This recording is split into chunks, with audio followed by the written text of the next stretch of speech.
Kind of nice out there today. Pleasant. Want to talk about the weather? What's practice been like? What have you been focusing on since you got back? It's been good. We, obviously have a very tough stretch of games ahead of us, starting with this game tomorrow night. 3 consecutive road games, and you have to have, a different mentality when you go on the road. When you're at home, especially the crowd that we have, one of the best in the nation, they're able to get you through the tough times. When you go out on the road, we're all we got. Those 16 guys that we have in the locker room and our coaching staff.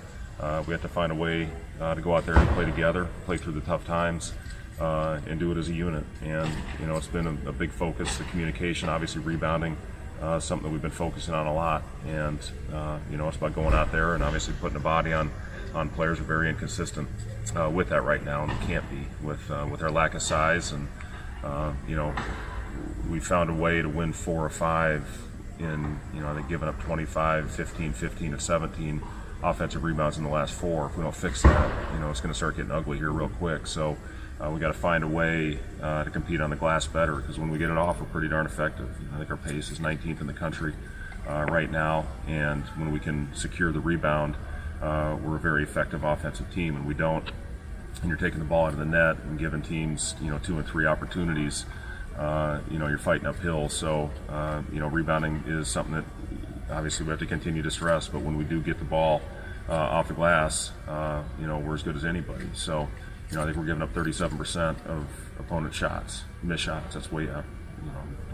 Doesn't take a rocket science to say that's way too many, but we got to fix it. We got to find a way to compete better, especially in that stat. How much better do you think you can actually get in that, based on how small you are? Like what are things you can work on to improve that, or is it just kind of the hand that you dealt? It's just live rebounding drills, and believe it or not, we do it. And it's about carrying that over. The corner crash is really hurting us. We every day do corner crash rebounding drills, going and finding and hitting the body. Our bigs, we're undersized. We're asking Kevin Cross. We're asking a lot of him. We've got a 17-year-old in Ivan that's got his hands full down there pretty much every night.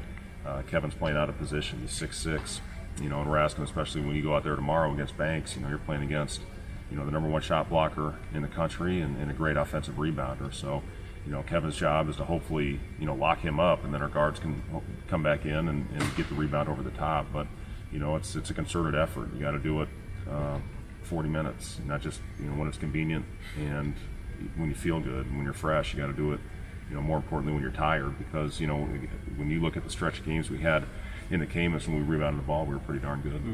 From the 24 hours after George Mason lost to the win over South Florida, what did you see from your team, and how big of a growing experience was that? Well, I thought we really responded well, and I thought for the most part, the 40 minutes that we played, we had a little stretch in there we didn't play well, but we stayed together. We found a way, switching defenses, made adjustments. Guys followed the game plan very well, and found a way to win against a very good team to finish off that tournament after a very disappointing second game against George Mason. And that's what it's all about. It's about growing and learning from your tough performances and your disappointing performances.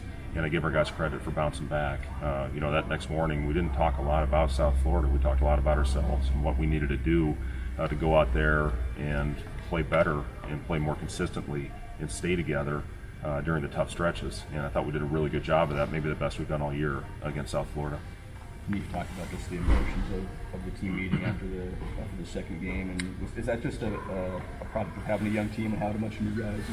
Yeah, we've talked a lot about, obviously, going into the season about how are we going to respond to adversity, and it's the single most important thing you do as a group is how you're going to find a way to stick together when you're not playing well, when a team goes on a run against you, because when you don't handle it the right way, which we didn't against George Mason.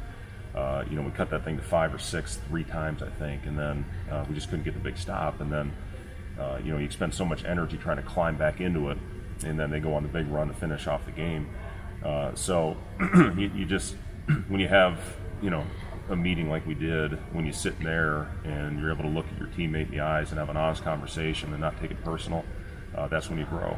And, I've been in enough teams to where, when the players can have those conversations with each other and not take it the wrong way, that's when you get better. And I saw a lot of that going into the South Florida game. Now, you know, we had the most fans down at that tournament. You know, I thought we had a great turnout with the brass of fans in the gym. Now we're playing true road contests. So, you know, here's the next step. You get to go in a hostile environment and probably face some of the same things, and how are we going to handle that? And, you know, hopefully we do it well, because if you don't, when you're on the road, you know, things can go the wrong way in a hurry. What are some characteristics you like to see out of your team when they're on the road? You know, the biggest thing is togetherness. You know, I talk to our guys all the time. You know, boys win at home. It takes a man to win on the road, and you know, we got to go out there and find a way to do it as a team. You know, we've got a couple more opportunities to get together as a group, watch the film, understand tendencies, how we want to attack. They play a lot of different defenses. They'll play a kind of a matchup zone. They'll play 1-3-1, and you know, they played man-to-man the entire second half against Bethune-Cookman the other night. So, you know, just having the attention to detail about how you're going to attack based on what defense they're in, and you know, who you're guarding, who you close out to, shooter versus driver.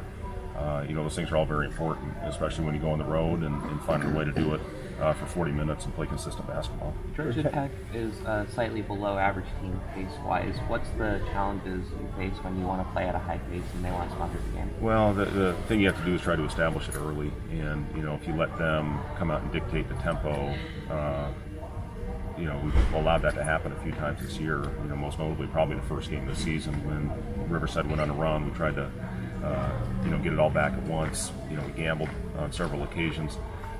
You know, you just have to find a way, you know, to stick to your tendencies and stick to your principles. You can't get outside who you are if they do go on a run, and you know, again, try to get it all back at one time.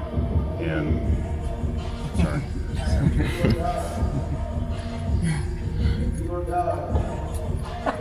Is that your mixtape? That is mine. Yeah. So, what was your question? All about tempo. Yeah, and you know, we face teams where I thought we've done a good job of dictating tempo, and one the other night, South Florida. You know, when you make a shot against them, you know, they walk the ball up the floor. But I thought we did a good job. Even when they scored, we got, you know, what we call our answer back, is getting in quick, and Hanif did a great job of getting in front and getting some layups even after made baskets. So again, you just have to try to go out there and be solid, whatever style you're playing against. You got a guy blocking 5 shots a game. How much do you have to be aware of him when you guys are going to the rim? Well, we've talked about driving into the paint to make a play.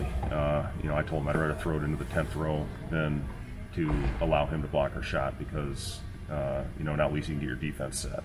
We talked to our guys, if you drive in there and try to shoot over it, it's a turnover, and it's going to lead to a fast break opportunity for them. He does a great job of keeping the ball at play when he blocks shots, but you're not getting it over. You're not getting it over top. Offensive rebound, you got to be ready, if you don't have a quick angle to score it, to kick it out and try to get an open three out of it. That's one thing I've been really pleased with. You know, we're shooting, I think, almost 45% from the three-point line the last 4 games, and a lot of it is, you know, making the extra pass and guys stepping up with confidence. So, you know, we'll go in there, we just can't challenge him at the rim. He's too good at doing that. He's #1 in the nation in blocking shots, so we have to be selective when we take it into the rim.